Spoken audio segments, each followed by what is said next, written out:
Hi, IASvideos.com is presenting you simplified daily current affairs analysis. India's data protection law. Strengthened rules but also followed through to a last mile. What steps did India take to protect our personal data? Currently, which laws are governing personal information? What is Data Protection Bill 2018? What is the need for data protection laws? Why the proposed data protection bill being termed as double-edged sword? GS Paper 2, Government Policies and Schemes. In this video, you can find detailed answers for all the above questions. The above article has been retrieved from hindustantimes.com, dated January 1st, 2019. What we are providing here is just a 10% sample out of the full-length video. Visit our website iasvideos.com to join the course and to unlock all videos. We offer this pen drive course cash on delivery on Amazon.in too. Amazon will deliver our course to your doorstep.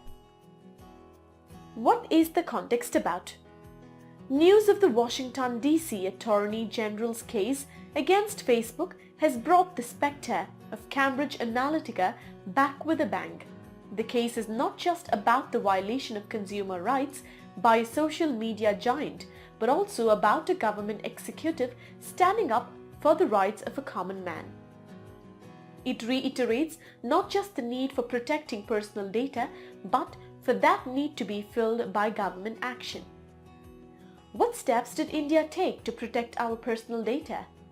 The Justice Srikrishna Committee's much-awaited draft Personal Data Protection Bill 2018 is out and if implemented could address some of the burning issues around privacy of personal information in India.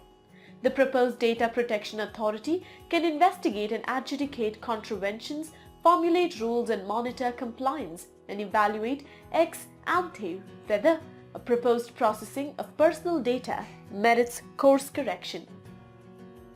Currently, which laws are governing personal information?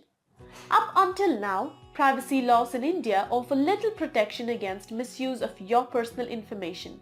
The transfer of personal data is currently governed by SPD rules, which has increasingly proved to be inadequate. What is Data Protection Bill 2018?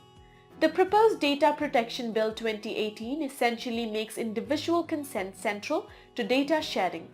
The report notes that the right to privacy is a fundamental right. Unless you have given your explicit consent, your personal data cannot be shared or processed. Of course, this also means that the onus lies on you to make an informed choice. Next, the draft bill also states that any person processing your personal data is obligated to do so in a fair and reasonable manner. In other words, your data should be processed only for the purposes it was intended for in the first place. What is the need for data protection laws?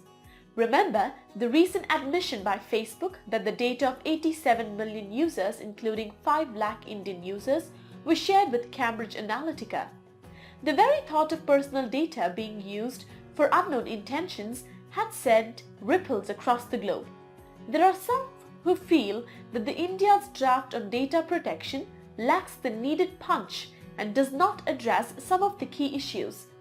Ownership of data, for one, has been completely ignored. Why the proposed data protection bill being termed as double-edged sword?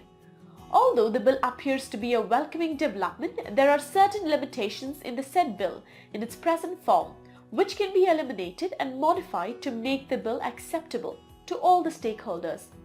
The proposed bill restricts the free flow of data across the borders outside India. Although the degree of restriction has been categorized at different levels for different kinds of data, that is personal data, critical personal data, and sensitive personal data, the said provision appears to suffer from ambiguity. It nowhere mentions about the status of the cross-border transfer of data, which is neither personal nor sensitive personal data.